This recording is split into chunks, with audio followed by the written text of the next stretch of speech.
Bismillahirrahmanirrahim. Assalamualaikum warahmatullahi wabarakatuh. Perkenalkan, nama saya Rondi, kelas D Ekonomi Syariah. Di sini saya akan menjelaskan tentang materi Politik Ekonomi 2 yang diampu oleh Bapak Ali Syariati. Pertama adalah peningkatan kekayaan. Yang dimaksud dengan peningkatan kekayaan ini merupakan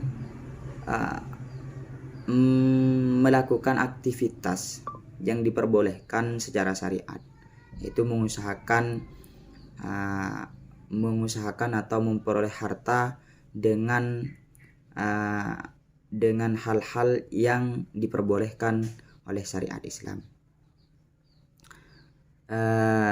Di sini artinya maksudnya lebih khususnya lagi produk keuangan tersebut haruslah terbebas dari hal-hal atau unsur-unsur yang dilarang, yaitu bebas riba dan bebas dari unsur ketidakpastian atau yang sering dikenal dengan gharar dan judi atau maisir. Terlebih perolehan harta harus terbebas atau tidak boleh mengandung sesuatu yang diharamkan seperti babi dan alkohol. Produk-produk keuangan yang sesuai dengan kriteria syariah meliputi saham, reksadana syariah, obligasi syariah atau sukuk ya, asuransi syariah, tafakul, investasi berdasarkan akad wadiah, dan mudharabah maupun investasi pada produk keuangan baru yang diatur atau disusun sesuai berdasarkan kriteria syariah. Dalam disiplin ekonomi politik, peran negara diberikan secara tajam berdasarkan tipe ideologi ekonomi politik yang digunakan. Ketiga tipe tersebut adalah kapitalisme klasik, kapitalisme modern, dan neoliberalisme. Tiga tipe ini merupakan turunan dari ideologi liberalisme. Liberalisme muncul sebagai reaksi atas dominasi gereja dalam seluruh aspek kehidupan manusia. Dengan otonomi yang dimiliki gereja mengatur kehidupan manusia sehingga tidak memiliki kebebasan dalam bertindak. Kondisi ini memunculkan kritik dari berbagai kalangan yang menginginkan adanya kebebasan dan otonomi individu atas dirinya sendiri.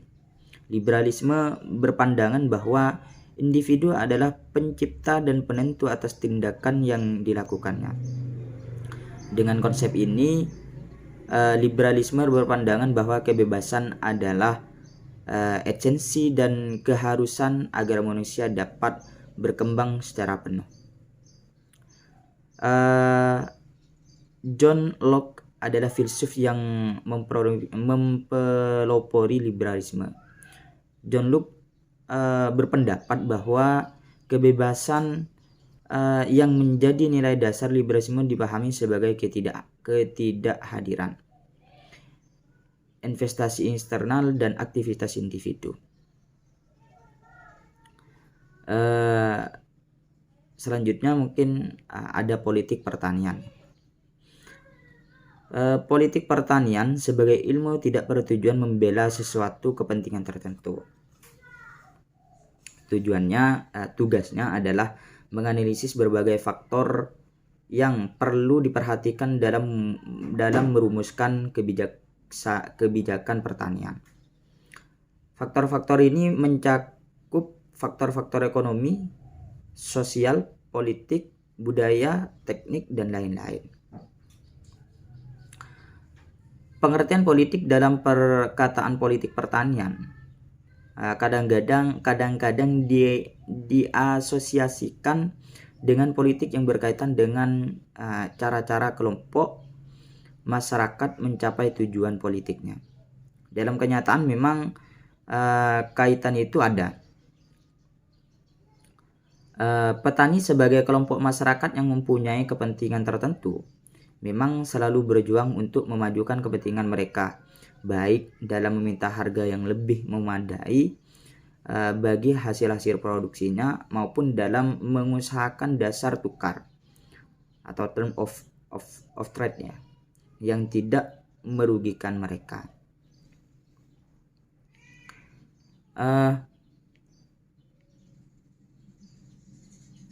Politik pertanian pada dasarnya merupakan kebijakan pemerintah untuk memperlancar dan mempercepat laju pembangunan pertanian.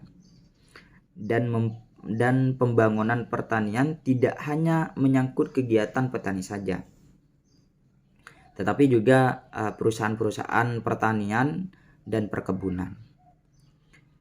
Perusahaan-perusahaan pengangkutan, perkapalan, perbankan, asuransi, atau lembaga pemerintah dan semi pemerintah. Akan tetapi ternyata bahwa syarat untuk berhasilnya pembangunan pedesaan adalah tetap berupa pembangunan pertanian.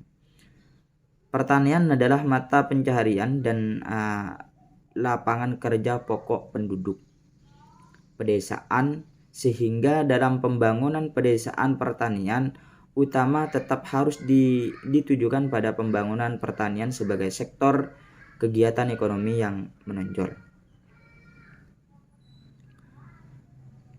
Selanjutnya, bahwa sejarah mencatat perjalanan pertanian di Indonesia dimulai dari zaman kerajaan kuno, ketika ilmu bercocok tanam ini dibawa oleh pedagang-pedagang dari negara lain yang singgah di Indonesia kala itu. Dari situ politik pertanian mulai diperkenalkan secara bertahap kepada masyarakat Indonesia. Selanjutnya politik industri. Politik hukum perindustrian Indonesia terus berubah seiring dengan berjalannya waktu atau dengan seiring perkembangannya zaman. Perubahan tersebut tidak hanya dipicu oleh perubahan ideologi, politik dan struktur ekonomi dari masa ke masa, melainkan juga berkembang teknologi dan sistem pemerintahan. Selain itu, faktor kepemimpinan yang sangat mempengaruhi arah kebijakan politik hukum perindustrian Indonesia. Melihat sejarah, perkembangan industri Indonesia diawali dari sebelum masa kolonialisme.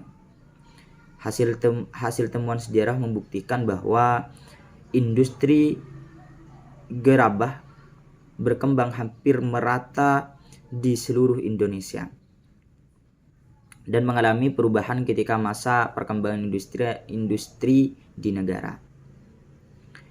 Industrialisasi di Eropa maksudnya ya. Masa kolonialisme turut mempengaruhi kondisi perindustrian Indonesia. Keberadaan serikat dengan Belanda, Verenigde Oost-Indisch Compagnie atau disingkat VOC ya, VOC, dan masa tanam paksa 1830 sampai 1870 menjadi catatan sejarah awal industri pertanian di Indonesia. Seiring dengan itu tumbuh pula bengkel-bengkel perawatan mesin dan konstruksi baja yang menjadi embiro pabrik pemesinan di Pulau Jawa.